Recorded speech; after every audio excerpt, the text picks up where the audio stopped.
I'm very pleased to have this opportunity to talk to you about your institute and leadership. And I do this at a time when our institute and our country are facing significant challenges. I'll first outline where we are as an organization and then talk about how we are responding before I discuss leadership, morals and ethics, and how we can all contribute to a better future. So let's start with our current situation. Your organization finds itself on a burning platform in a turbulent environment that exposed to globalization, where we are competing with yesterday's technologies while the world is changing faster than we are. Political and economic uncertainty with fraud and corruption having taken a toll, and our industry trying to cope with the consequences. COVID-19, which will materially change how we work and interact with one another. We are finding that our members seem to be less interested and are involved in the activities of the Institute.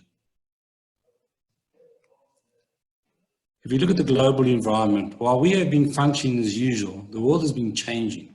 Numerous global dynamics are simultaneously impacting how we interact, communicate, operate, and work or simply exist. And these changes are now occurring at an alarming rate. At the same time, we're having to face political infighting, legislative uncertainty, and economic barriers. People are finding themselves increasingly concerned with what is in store for them. And one consequence of this is that our society has become more polarized, with higher levels of prejudice being encountered all over the show. COVID-19 has materially affected the activities and finances of the business, organizations, all their stakeholders. It is unlikely that we will continue to work and engage with one another in the same way when this pandemic eventually subsides. Our membership is dwindling. This graph shows the gradual reduction in fee-paying members over the past 5 years. When analyzing our gender mix, we see that it is primarily our male members from the associate and member categories that are in fact leaving. In addition, we don't seem to have attracted more female members over this period. The consequence of reduced attendance at our conferences translates to lower levels of income. And over the past 7 years, we have been consuming more money than we have managed to raise. SAIMM has had to take out 18.5 million from savings, and this is not sustainable. I reiterate, SAIMM is on a burning platform, and we cannot continue to do things the same way as we have in the past. We need to make changes to how we operate while keeping in mind the primary purpose of SAIMM. Our website says that we exist to identify the needs of our members, to ensure that their requirements for knowledge are satisfied, to represent and promote their interests. The important question, however, is whether our view of these needs is the same as yours. We have conducted a series of workshops to firstly reaffirm the needs of our members so as to understand exactly where we have been going wrong, and then secondly to develop and implement an appropriate strategy for change. Our stated reasons for doing this were to ensure that the Institute remains current and relevant to our members, to embrace modernization of the industry, to support and enhance the professional needs and development of our members, to extend our reach and influence, to increase our membership, and to enhance our networks. The dramatic onset and impact of COVID-19 has caused us to accelerate our efforts, and SAIMM is now close to approving a strategy with a roadmap for implementation. It is based on these 5 pillars of value, and champions have been assigned to each to ensure progress. Value propositions have been developed for each one of them for us to use as we engage with our members and many other stakeholders to secure their support and increased involvement with SAIMM. We have identified improving ethical awareness as a key means of ensuring that members, and indeed all of our stakeholders, both see and experience the value of being associated with us. Our value proposition for this pillar of value makes specific reference to ethical leadership. Sustained ethical conduct by our members will ensure that we can work and live in an environment where we are inspired by one another and respected by others, including our broader society. We can achieve this by actually promoting ethical awareness, practicing it, and making it real and visible to both internal and external stakeholders. We started looking at how best to enhance ethical awareness by revisiting our code of ethics, which, although sufficient to address past ethical failings, did not necessarily provide sufficient guidance regarding our values and principles in the context of today's evolving and increasingly complex world. We have therefore revised our code of ethics so that it now has more of a value-based leaning than that of a rules-based code. The revised code contains a short list of specific principles and value statements to guide our behavior and the decisions we make. They are an important reference point for us to use both at work and in our broader society.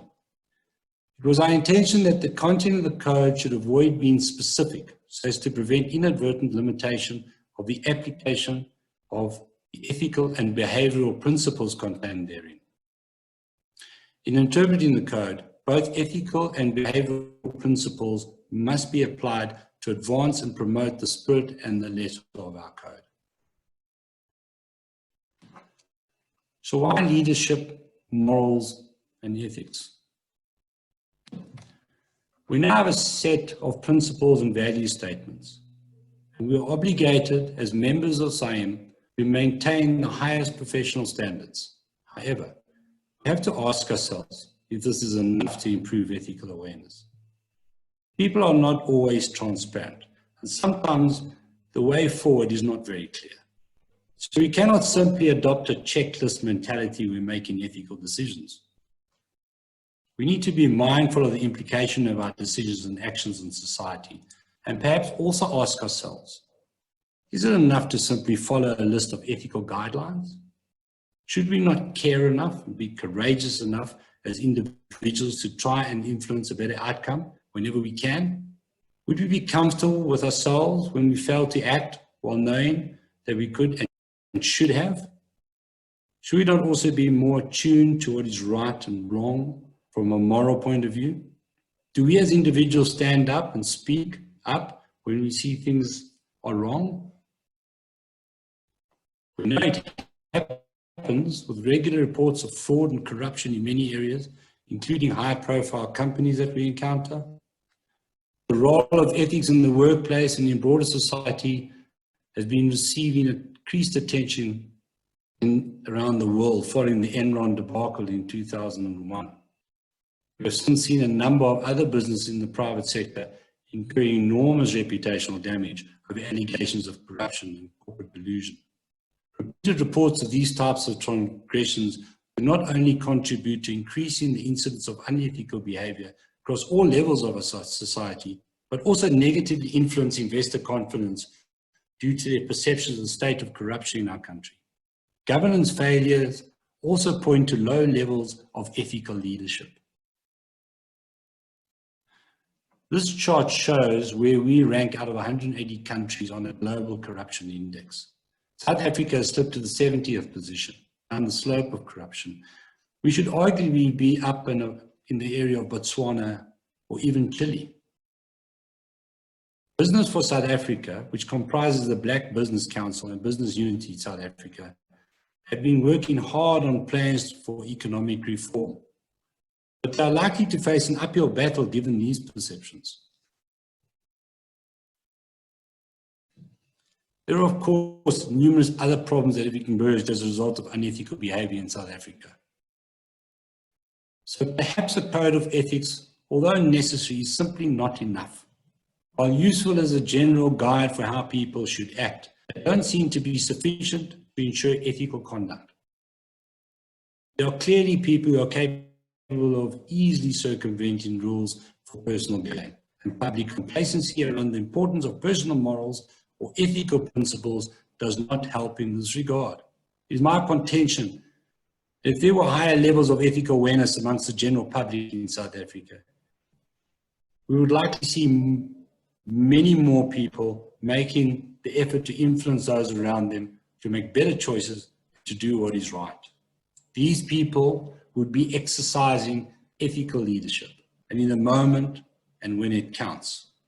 People capable of leading in this way are more often than not also guided by morals and by their personal sense of what is right and wrong. However, we need to appreciate the difference between morals and ethics to be able to effectively and discerningly weigh out right from wrong. These words are often used interchangeably. They both relate to right and wrong, but actually mean different things. Morals are principles upon which our judgments regarding right and wrong are based. They are mostly shaped by our social, cultural, or religious beliefs. While unlikely to be the same for people from different social, cultural, or religious environments, they don't usually change when a person operates in a different context. A decision on right or wrong from a moral perspective may not always appear rational. We need to remember that when people act according to their morals, they are doing what they personally believe to be right. For example, eating meat may be immoral in some cultures, but perfectly acceptable in others. Kissing or holding hands in public may be a problem in some places, but not in others. Certain attire in a place of worship may not be acceptable in another, where different views of morality exist. While our personal notions of right and wrong are often inherited and accepted without question, we have to understand that diversity is here to stay, and we all need to try and understand one another's views. Ethics, on the other hand, are more practical than morals. They're a set of values and principles of conduct that tell us how to behave or act in a social system, like a workplace, organization, or a profession. They are consistent in the same context, but can vary depending on the social system to which they apply. Ethics are also not always moral, and conflict can occur. For instance, a doctor may agree with views on euthanasia, but can't act due to his code of ethics. A person chooses not to steal because he could go to jail, not because he actually believes the stealing is wrong. A lawyer must defend his client despite knowing that the client is guilty. We all usually want to act ethically, even if rules don't agree with our own feelings, because we don't really want our peers to judge us. This means that there will be times when we will need to compromise on our personal morals. Ethics can therefore be considered as a rational way of choosing between competing moral principles, or when there is not a clear right or wrong answer. In other words, they are how we behave beyond the morals we practice. Ethical decision-making requires us to consider decisions from a different perspective, so that we can clearly see the bigger issues and make decisions that also minimize unintended consequences.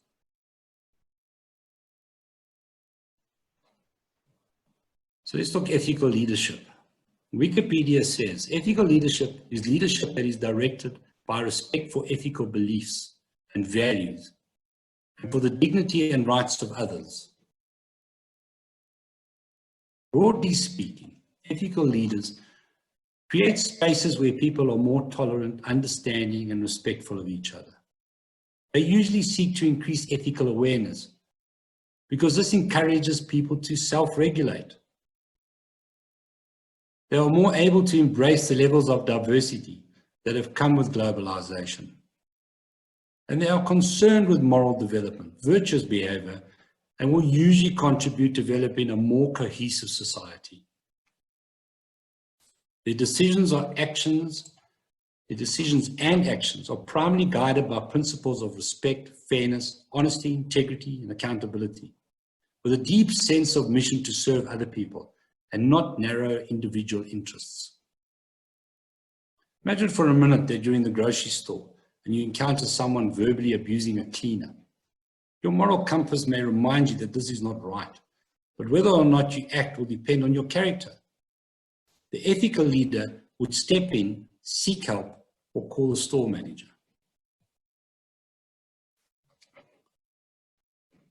We should all actively promote and contribute to increasing awareness around the importance of ethical conduct and ethical leadership, whenever and wherever the opportunity arises. Developing and maintaining this type of culture of integrity within SAIMM may arguably be the single most important thing we can do to promote the real value of our organization and the benefits that we can bring to the mining industry and to our country. The mining industry contributed about 8% to South Africa's GDP and about a third of our exports last year. It also employed some 450,000 people directly. But when the multiplier effect is taken into account, it is responsible for many more jobs. So it is a significant industry, and it would play a material larger role in economic reform if we were to explore more and address our infrastructural bottlenecks. SAIMM is part and parcel of this industry, and our members can contribute to changing the culture of our industry for the better. We should do this by living and talking ethics so that we build trust and partnerships that will encourage the broader community to start working collaboratively. We will also be better positioned then to lead ethically and in the moment when it counts. This type of behavior will contribute to enhanced governance in the workplace and at a corporate level in the mining industry. So what will it take for any one of us to be able to stand up and lead in the moment? Do we need to first be appointed or provided with the authority to lead? No. Leadership has nothing to do with position. Leaders exist in the moment. And it is in that moment when leadership is actually required. Each and every one of us, however quiet or reserved, has the potential to lead if we care enough about the people around us. We would only need to stand up when we actually see an opportunity or threat to people that we are with. There are three simple levers that we need to pull if we wish to successfully lead in the moment. The first lever relates to knowing something that the people you are with don't. It may be something that could harm them, or an opportunity for them to choose an alternative course of action for their benefit. The second lever relates to having the courage to act, because you effectively risk losing the support of the people around you and the ones that you're trying to lead. This assumes that you actually care for the people that you are with. And most importantly, the third lever is about having the ability or skill to change the minds of those people who do not know what you know at a rate that they can absorb. Because if you don't get this right, you're likely to fail in your efforts to influence an alternative decision or course of action. And many people do fail, but at least they had the conviction and courage to stand up when it mattered. Interestingly, though, if you pay attention to what people are talking about on social media, you will notice that people generally agree that a lack of ethics is not desirable. And so you may encounter more support than you expect.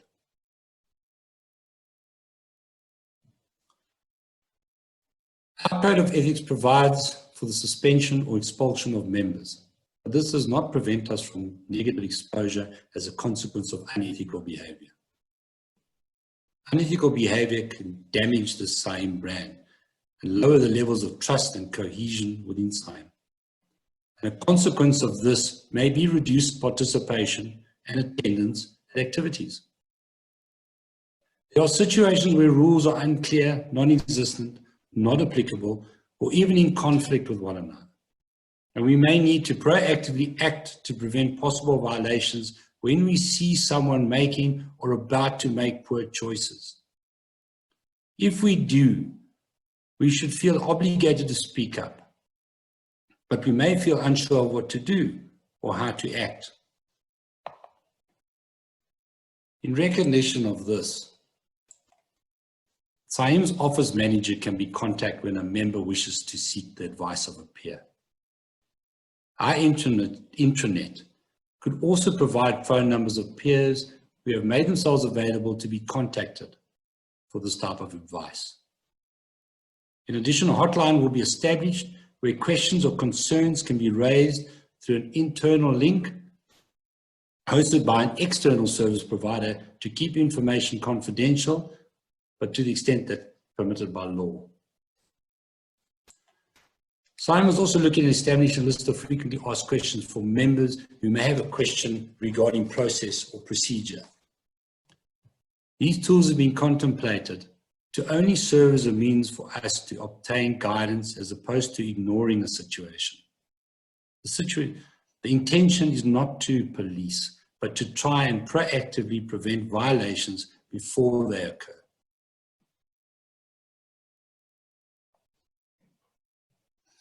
I trust that I've clarified the difference between ethics and morals and explained the essence of leading in the moment. I reiterate that increased ethical awareness will make it easier for honest, ethical people to engage in ethical leadership, and this is why ethics matter. It will also promote ethical thinking and behavioral patterns among our members, encourage us to apply our minds with integrity and sincerity in the moment, inspire principled behavior under a wide range of conditions, motivate us to mentor and guide our peers in honorable practices, commit us to uphold and enhance the honesty, honor, integrity, and dignity of our profession. So in closing, Council cannot raise the level of ethical awareness on its own. We need the collective effort and support of all SAIMM members to lead by example, and whenever possible, to influence both their peers and our broader society to make the right choices. Every member that uses an opportunity to do the right thing and lead ethically in the moment will contribute materially to enhancing the image and presence of both South Africa and SAIMM. I thank you.